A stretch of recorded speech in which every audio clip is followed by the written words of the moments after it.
వాళ్ళకి hi brother. ఆయన ఇప్పుడు జనసేన ఆవిర్భావ సభ ఉంది మార్చి 14వ తారీఖున. చాలా భారీ సభ, దగ్గర దగ్గర 10 లక్షల మంది అటెండ్ అవుతున్నారని తెలిసింది. అదొక రికార్డ్ అని చెప్పేసి అనుకోవాలి. దానికి సంబంధించిన ఏర్పాట్లన్నీ కూడా జరుగుతున్నాయి శరవేగంగా. అయితే పిఠాపురంలో కాంట్రవర్సీ ఏంటంటే, వర్మ పవన్ కళ్యాణ్ గారికి ఇంత హెల్ప్ చేశారు, వర్మ గారికి ఒక మంచి పదవి ఖచ్చితంగా టీడీపీ ప్రభుత్వం అది కూటమి ఇస్తారని చెప్పేసి అందరూ అనుకున్నారు అని చెప్పేసి వైసీపీ వాళ్ళు అంటున్నారు. పవన్ కళ్యాణ్ ఇంట్లో తమ్ముడికి ఇస్తాడు కానీ సాయం చేసిన వాడికి ఇలా అన్యాయం చేస్తాడని చెప్పేసి అంటున్నారు. మీరేమంటారు? ఆల్రెడీ వర్మ గారికి ఒక పదవి ఉంది. పవన్ కళ్యాణ్ అని ఎవరికి ఇస్తే వీళ్ళకి ఎందుకన్నా నాకు అర్థం కాదు. ఎవరికైనా ఇస్తారు, వాళ్ళ పార్టీ వాళ్ళ ఇష్టం. ఎవరికి ఏం కావాలనో వాళ్ళకి ఇస్తారు, ఎవరు ఏం పని చేస్తారు. ఇప్పుడు పవన్ కళ్యాణ్ అన్న అలాగే నాగబాబు గారు ఏం కార్యక్రమాలు చేస్తారు, ఏంటి కొత్త వాళ్ళకి ఇస్తే ఏం పని చేస్తారు, ప్రజలకి ఏం చేస్తారు, మంచి చేస్తారా, ఏం చేస్తారా, కొత్త వాళ్ళకి ఇస్తున్న ఒక అవకాశం ఇవ్వాలి కదా వాళ్ళకి. వీళ్ళకి ఏంటంటే ఎప్పుడు ఓడిపోయిన ధీమాలో ఉన్నారు, ఏం చేయాలో అర్థమైతలేదు. మా నాయకుడు రాలేదు కదా, అసలు అసెంబ్లీకి మాట్లాడే హక్కు గీటలు చేసిండు కదా ప్రజలు. అందు గురించి ఈరోజు వాళ్ళు చాలా బాధగా ఆందోళనగా ఉన్నారు. ఏవేవో మాటలు మాట్లాడము, పిచ్చి అన్ని. జైలుకి వెళ్తా అనే భయం ఒకటి ఉంది అందరికి. పార్టీ నాయకులకి, ముఖ్యమంత్రి గీట భయం అవుతుంది. గుండెలు వణుకుతున్నాయి. ఇంత పెద్ద సభ పెట్టిండ్రు వీళ్ళని, ఆయన గుండెలో భయం అవుతుంది. చాలా భయంతో ఉన్నారు ఈ పార్టీ నాయకులు అందరూ. జైల్లో రెడ్ బుక్ తీస్తుండు లోకేష్ అన్నని. సో నాది గీట ఉందేమో భవిష్యత్తులో అని ఏవేవో మాట్లాడుతున్నారు. అంటే పిఠాపురం ప్రజలు అన్ని గమనిస్తున్నారు. పిఠాపురం ప్రజలకి వర్మ ఏంటో తెలుసు. ఇప్పటికిప్పుడు ఎలక్షన్ పెట్టినా పిఠాపురంలో మళ్ళీ జగనే గెలుస్తారని. ఏం గెలుస్తారన్న, ప్రతిపక్ష హోదా గిట్ట లేదు, మాట్లాడే హక్కు లేదు జగన్ అన్నకి. 5 ఏళ్ళలో ఓడగొట్టిండ్రు ప్రజలు, ఇంత హింస భరించిండ్రు 5 ఏళ్ళలో.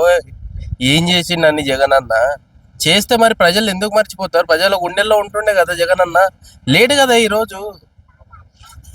5 ఏళ్ళలో ఓడగొట్టేసిండ్రు నీ పాలన చూసి. ఇట్లా ఉంది. అందు గురించి ఈసారి దరిదాపులో గిట రానియకుండా చేస్తుండ్రు. నా పార్టీ ఉంటుందా లేదా అని భయం ఉంది ముఖ్యమంత్రి గారికి, ఆ పార్టీ నాయకులకు. మళ్ళీ వస్తుందా రాదా అని. కేంద్ర ప్రభుత్వంతో గట్టిగా ఉన్న ప్రభుత్వం, కూటమి ప్రభుత్వం, మోడీ గారితో చాలా క్లోజ్గా ఉన్నారు వీళ్ళంతా. అందు గురించి వీళ్ళకి భయం అవుతుంది. అందు గురించి 2 పాయింట్ అంటాడు మా అన్న. 2 పాయింట్ తీసిన అనుకో నా విశ్వరూపం. అమ్మ 1 పాయింట్కే తట్టుకోలేదు, 2 పాయింట్ ఇంకేడ తట్టుకోలేదు, చచ్చిపోతాం రా నాయన అని. జనాలు అంత పిచ్చోళ్ళు ఏం కాదు, నువ్వు మంచి చేస్తే ప్రజలు గుర్తిస్తుండే. ఏం చేయలేదు కాబట్టి ఈరోజు బట్టలు ఇప్పుతా. అది మొన్న ఒక డైలాగ్ అన్న, నాకు అది చాలా బాగా అనిపించింది అన్న. ఆయన ఎమ్మెల్యేకి తక్కువ ఎక్కువ అన్నాడు. ఒక్కసారి ఎమ్మెల్యే అయితేనే ముఖ్యమంత్రి తట్టుకోలేకపోతుండు, ఇంకా సీఎం అయితే ఈ జగనన్న గుండెలు ఆగిపోయేలాగా ఉంది. సో అట్లుంది 100%. అసలు పార్టీ వస్తుందా లేదా అనేది లేదు అసలు. ఎందుకంటే కేంద్ర ప్రభుత్వంతో వీళ్ళు చాలా గట్టిగా ఉన్నారు, వీళ్ళకి భయం అవుతుంది. ఆవిర్భావ సభ ఈరోజు పెట్టబోతుండ్రు, ఆయన గుండెలు కదులుతున్నాయి. ఇట్లా ఎందుకు కదులుతున్నాయి అంటే, ఇంత పెద్ద సభ నేను గిట పెట్టలే కదా నాయన, ఇంత పెద్ద సభ నేను గిట పెట్టలే, 10 లక్షల మంది రాలేదే నాకు అని ఆయన గిట బాధగా ఉంది. అందుకే సభ పెడితే జనాలను తోలాల్సిన అవసరం లేదు, వాళ్ళే స్వచ్ఛందంగా వస్తారు. వాళ్ళే వస్తారన్న, ఎవరు పిలవాల్సిన అవసరం గిట లేదు, ప్రజలే వస్తారు ఆయన దగ్గరికి. అట్లా సభ అట్లా ఉంది. జగన్ అన్న ఏంటంటే డబ్బులు ఇవ్వాలి, కొనుక్కు రావాలి, బస్సులు పెట్టాలి, అవి పెట్టాలి, అన్నం పెట్టాలి, భోజనాలు.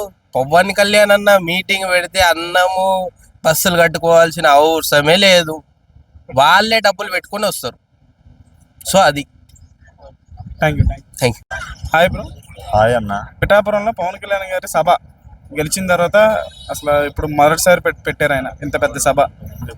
ఇదే మొదటిసారి పెట్టాం గెలిచిన తర్వాత. అవునవును. నాకు ఈరోజు వెళ్దాం అని అనుకున్నాను, కానీ నైట్ ఎవడో పర్స్ కొట్టేశాడు నాది.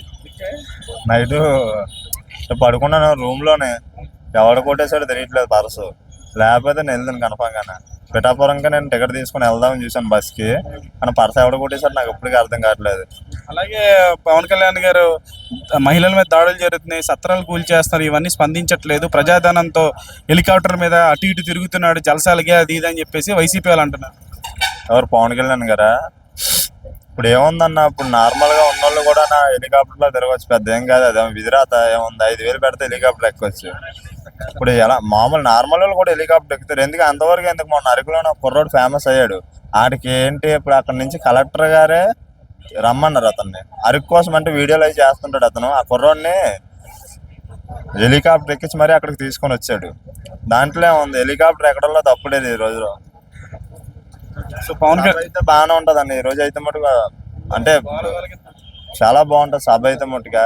కానీ నాలుగు నుంచి ఎప్పుడు అది గెలిచిన తర్వాత అయితే ఎవరు ఎప్పుడు పెట్టలేదు. గెలవక ముందు అయితే సభలు పెట్టాడు కొన్ని సభలు, గెలిచిన తర్వాత అయితే మొదటిసారి ఇదే పెద్ద చాలా పెద్ద సభ ఇది. దీనికోసం అయితే మటుకు ఆల్రెడీ వెళ్ళడం కూడా దగ్గర దగ్గర 25 లక్షలు 30 లక్షల మంది జనం కూడా అక్కడ ఉన్నట్టు కదా. ఇంకా పైన రావచ్చు బ్రో.